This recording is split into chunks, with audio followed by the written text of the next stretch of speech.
Good morning, students. Today we'll start with the first chapter, A Letter to God, from the prose. This is the story about the hard life and extreme faith of a poor farmer, Lencho, who had lost his crop due to heavy rain and hailstones. It was the only source of income to fulfill his family's desires. He firmly believed that God would help him in such a difficult situation and would not let him and his family die of hunger. He even wrote a letter to God to seek help. Some kind employees of the post office helped him as well. So the story tells us to have the faith in God and never lose hope in adverse situations. First, I'm going to read the paragraph and then I'll explain you parawise. The house, the only one in the entire valley, sat on the crest of a low hill. From this height, one could see the river and the field of ripe corn dotted with the flowers that always promised a good harvest. The only thing the earth needed was a downpour or at least a shower. Throughout the morning, Lencho, who knew his fields intimately, had done nothing else but see the sky towards the northeast. Now we are really going to get some water, woman. The woman who was preparing supper replied, Yes, God willing.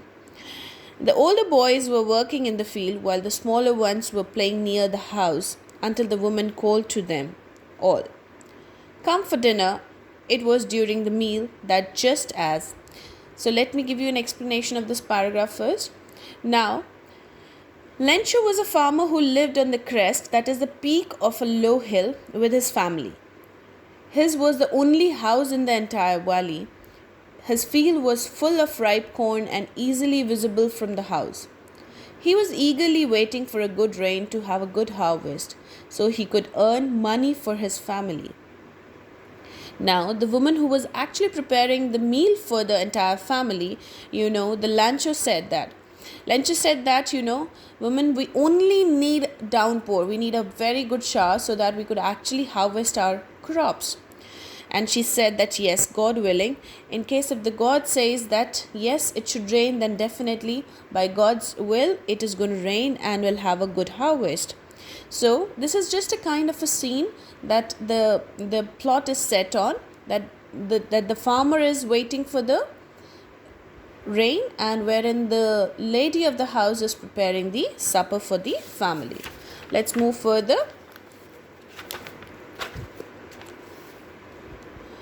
Lencho had predicted big drops of rain begin to fall.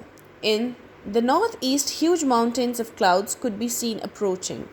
The air was fresh and sweet. The man went out for no other reason than to have the pleasure of feeling the rain on his body. And when he returned, he exclaimed, These aren't raindrops falling from the sky. They are new coins. The big drops are 10-cent pieces and the little ones are 5. So, as he was willing, the rain started, the downpour started, and he just went out in the field just to feel the pleasure, just to take the feel that yes, it was raining and he would definitely have a good harvest this season.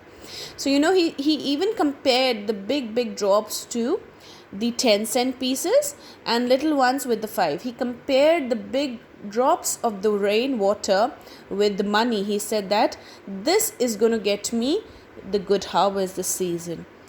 With a satisfied expression, he regarded the field of ripe corn with its flowers, draped in the curtain of rain. But suddenly a strong wind began to blow, and along with the rain, very large hailstones began to fall.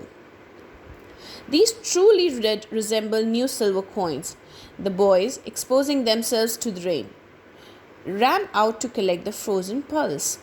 It's really getting bad now, exclaimed the man. I hope it passes quickly. It did not pass quickly. For an hour, the hail rained on the house, the garden, the hillside, the cornfield, on the whole valley. The field was white, as if covered with salt. So they were not expecting any kind of hailstorms that day, but but actually it hailed badly. And he actually prayed to the god that yes, this storm should get away. He never wanted that kind of a storm, but it did not. So the entire field was covered with hailstones, just like as salt. Not a leaf remained on the trees. The corn was totally destroyed.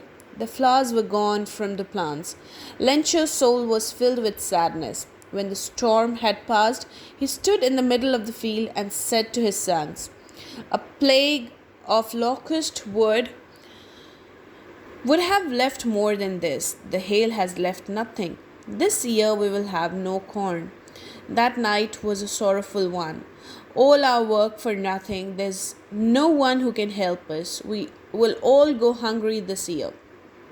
So now, to his surprise, he was expecting the rain, a good downpour, but then instead of rain, it hailed. It hailed badly and actually destroyed the entire crop.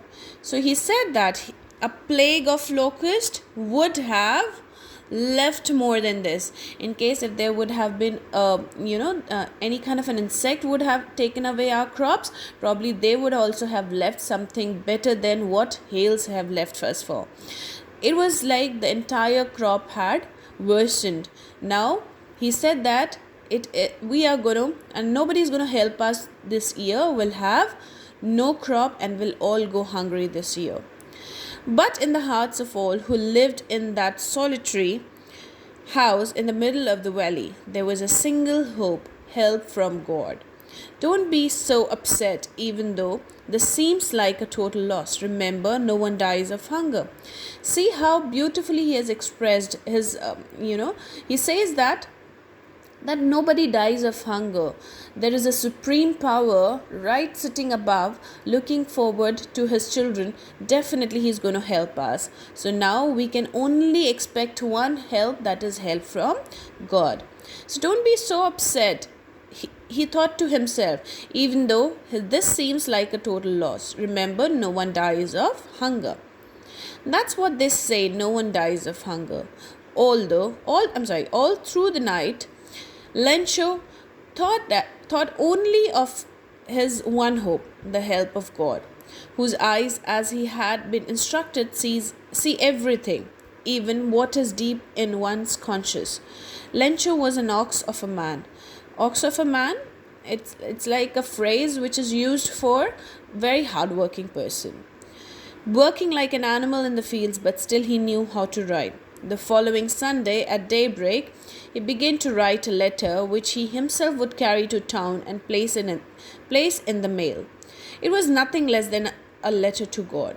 So he said, see the extreme faith that he had on God. He said, fine, the crop has been destroyed, but my faith is not dead. Now I'm going to write a letter to God. So what he did that night, he wrote a simple letter to God for seeking some kind of help. God, he wrote, if you don't help me, my family and I will go hungry this year. I need 100 pesos in order to sow my field again and to live until the crop comes. Because the hailstorm, he wrote to God on the envelope, put the letter inside, and still troubled, went to town. At the post office, he placed a stamp on the letter and dropped it into the mailbox. One of the employees, who was a postman and also helped at the post office, went to his boss laughing heartily and showed him the letter to God. Never in his career as a postman had he known that address. The postmaster, a fat, amiable, I'm going to read later on this. So now when he wrote a letter to God, what he did, he picked up the envelope, and on the envelope he wrote to God. And he put it into the mailbox. So the person who was there, who used to collect the letters, he picked up that letter and he was laughing loudly. Why? Because in his career he has never seen a letter which was addressing to the God. So he took that letter to postmaster. The postmaster, a fat, amiable fellow who broke out laughing, but almost immediately he turned serious and tapping the letter on his desk commented, "What faith! I wish I had the faith of the man who wrote this letter, starting up a correspondence with God." So now the postman was laughing, but not the postmaster. He said what a faith this man had. Now he's actually addressing the correspondence is starting with to God. So imagine the kind of faith that this person has on God. So in order not to shake the writer's faith in God, the postmaster came up with an idea: answer the letter. But when he opened it, it was evident that to answer if he needed something more than the goodwill, ink and paper. But he stuck to his resolution. He asked for money from his employees. He himself gave part of his salary, and several friends of his were obliged to give something for an act of charity. So when he opened the letter, first he thought that I'm going to reply to this letter. But when he opened the letter, now that letter was demanding something more than the goodwill, ink and paper. It means that not only the faith was to be replied back, or just a normal piece of writing was to be replied back, but that letter was demanding something. That was 100 pesos. Pesos is like the currency. So now so he was demanding 100 pesos, but he never wanted to shake in that firm belief. So he said that I'm gonna stuck to my resolution. And what he did, he asked his employees that we must contribute generously to this charity, and on top of everything, he even gave some part of his salary for the charity. It was impossible for him to gather together the 100 pesos, so he was able to send the farmer only a little more than the half. He put the money in an envelope addressed to Lencho, and with it a letter containing only a single word as a signature: God.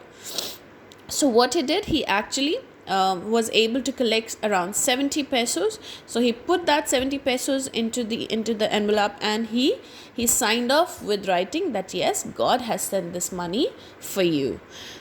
The following Sunday, Lencho came a bit earlier than usual to ask if there was a letter for him. It was the postman himself who handed the letter to him, while the postmaster, experiencing the contentment of a man who has performed a good deed, looked on from his office. Lencho showed not the slightest surprise on seeing the money.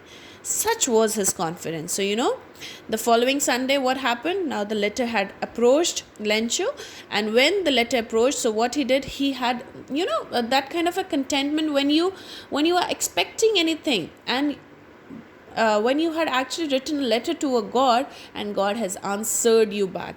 So he was not surprised. He was not shocked that yes, God must have replied him. He was expecting a very good reply from God. So Lencho showed not the slightest surprise on seeing the money. Such was his confidence. But he became angry when he counted the money. God could not have made a mistake, nor could he have denied Lencho what he had requested. So he had such a firm belief, he had such a firm faith that yes, if I'm asking some money from God, God is not going to deny me. He will definitely help me and my family, and he would never let us die with hunger.